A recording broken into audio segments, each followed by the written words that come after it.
Assassin? No, a Hero by Osamugiris. Read by AJ Morningstar.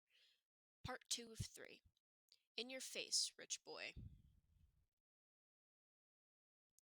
Izuku just wanted to enjoy a peaceful lunch. Normally, that's what he got. Most days of the week, he sat with his friends he'd made in 1A, while his boyfriends and best friends sat with their own respective groups from their new UA classes.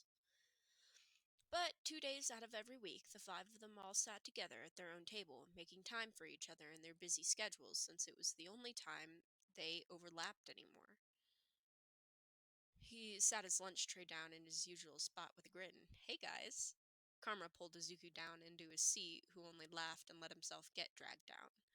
This was how they always ended up. Izuku sitting between Nagisa and Karma, head on Karma's chest and legs across Nagisa's lap, with Hirioto and Yuma sitting across from them holding hands under the table. Hirioto rolled his eyes at them, looking down, and yep, Izuku's feet were hanging off the bench, legs on top of Nagisa's thighs. Yuma chuckled. Hey, Zu, Yuma smiled. How's Hero's studies going? I'm so glad you asked, Class Prez, Izuku sighed dramatically. I am very tired. Poor baby, Karma teased, yanking softly on one of his curls. Nagisa slapped Karma's arm. Don't be a jerk. Why are you tired, Izuku groaned. All Might runs us ragged in all these battle trials he has us do. I swear, we have them like twice a week, and they're always different, so we never know how to plan for them. We rarely get the same partners we've had before either, so we're almost always working with a new person each time. Which I get, it's not always going to be our friends we work with in the field, but come on. How's Hirioto swallowed a bite of his rice? The quirk. Right, Izuku blinked. Sometimes I forget you guys know about that. It's fine, I guess. Nothing special's really happened, but I've stopped breaking my bones. Nagisa frowned. You told our entire class in third year. I think his exact words were, what's another life and death state secret for our class to keep? You guys are gonna see it eventually, Yuma chuckled. Okay, but All Might doesn't know I told you all, so shh. Karma poked his forehead. Mr. Big Secret Keeper, Izuku shrugged. I wasn't wrong, was I? Also, Katron hasn't left me alone since he found out after we fought at Ground Beta and got locked on house arrest. It's kind of annoying, but I annoyed him for almost 10 years until Mom transferred me, so fair's fair, I guess. That's also tiring. His taller boyfriend's hands paused in twirling Izuku's hairs. Want me to fight him? No, Izuku laughed. Thanks, Karma, but I don't need Recovery Girl asking me why I brought my classmate in with stab wounds. He's right, Nagisa chuckled. You would stab him, no hesitation, and you're not even supposed to have your knives on you on school grounds since you're not a hero student. Hirioto flatly stared at the rest of them. Don't tell me Karma and I are the only ones who still carry knives on us, Yuma hummed. Bale songs in my inner blazer pocket, stiletto strapped to my hip, Nagisa muttered. The hypocrite. Karma grinned. I have three, Izuku gestured towards his legs. Bale song in my ankle holster under my pant leg covers my tattoo. You cover yours? Yuma asked, surprised.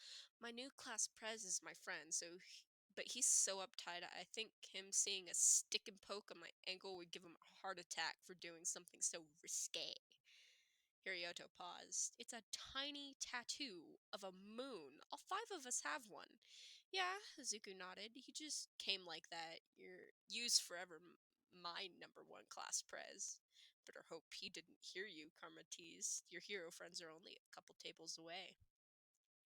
It's not like I want to offend him, Zuko argued. You've been one of my best friends since we were, what, like six? Six. Hirioto raised his hand. I was there too, Izuku laughed. I know you were there too, but you were never class prez, and for a reason. Hey! All five of them laughed. Hey, Ida-kun, Uraraka leaned her cheek on her palm curiously. Do you know who those people Deku-kun sits with are? I totally get sitting with different friends some days, but he hasn't told us anything about them, only that they went to middle school together. Ida shook his head. I'm sorry, Uraraka-san, I don't know.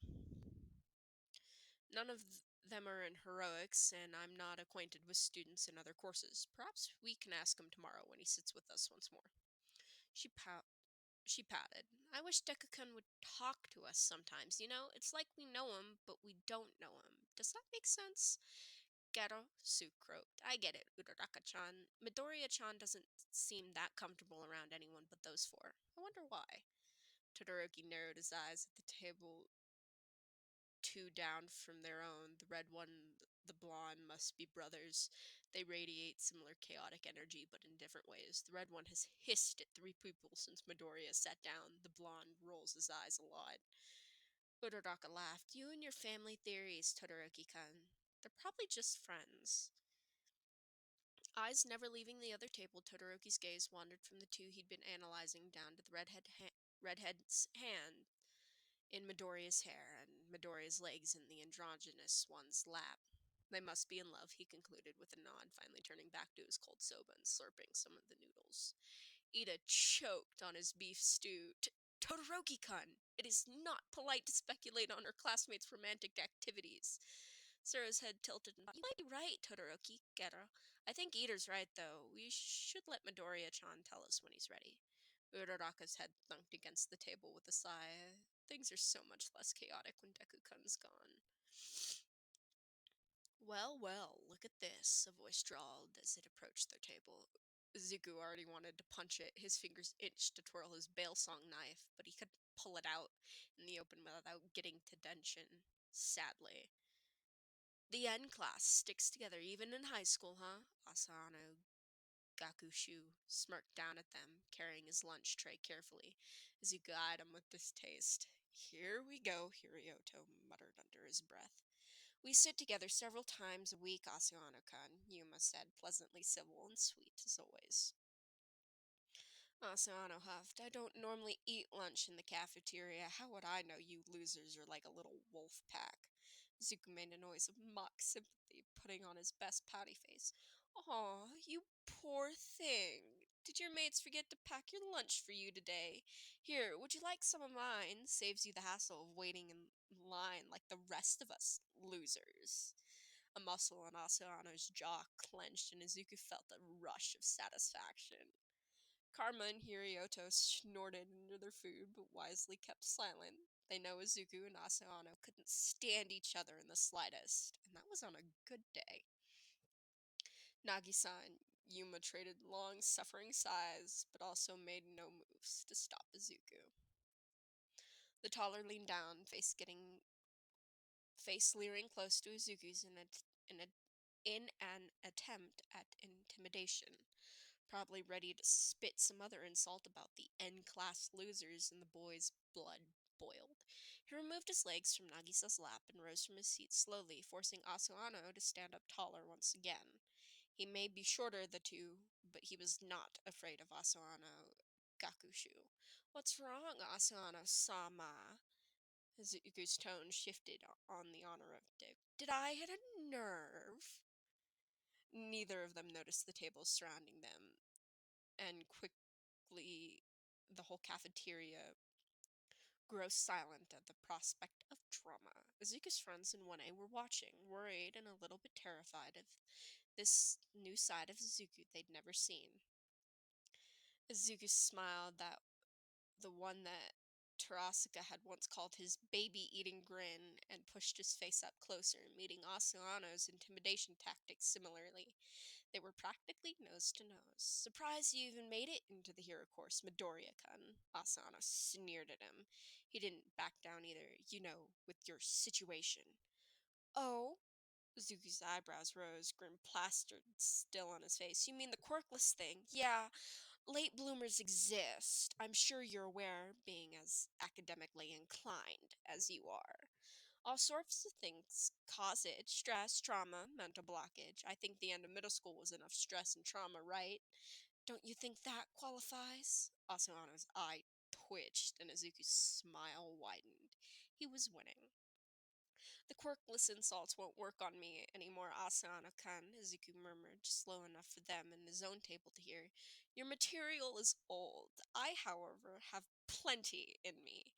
Shouldn't you be grateful for what I did for you all at graduation? Asano's voice was venomous, not feeling very appreciated here, Midoriya-kun. Wow. Izuku gasped, loud and slow, eyes widening with fox amusement. You did one good thing for us in our 3 years as classmates. You're absolutely right. I should be more thankful. How do you want me to thank you? Grovel at your feet? Kiss your shoes? I hope they're nice and shined. I only kiss pretty boys' shoes. Watch your mouth, Asuna growled in his face, ears turning red with embarrassment and rage. Izuku smirked. Hey, Asano-kun, I'm curious. How's our dear old principal doing these days? Living the dream? Asano's face flushed angrily and he stomped off, shoulder checking Izuku as he left. Izuku watched him go, twiddling his fingers in a wave at his retreating back. Lovely talk, Asano-kun. We should do it more. His friends all burst into laughter. Even Yuma, the ever civil one of the group, Karma and Nagisa clutched each other's arms, one roaring with his laughs and the other much quieter, but just as intense, while Hirioto cackled into Yuma's shaking shoulders. Izuku ignored the stares of the first-year student body and sat back down, repositioning himself back against Karma's chest and putting his legs back over Nagisa's legs once more. Karma's body trembled with held in cackle still, and Izuku smiled. A real one this time, not one of them's more feral, scary ones. I hate him. He deserved it. We know, Zuku.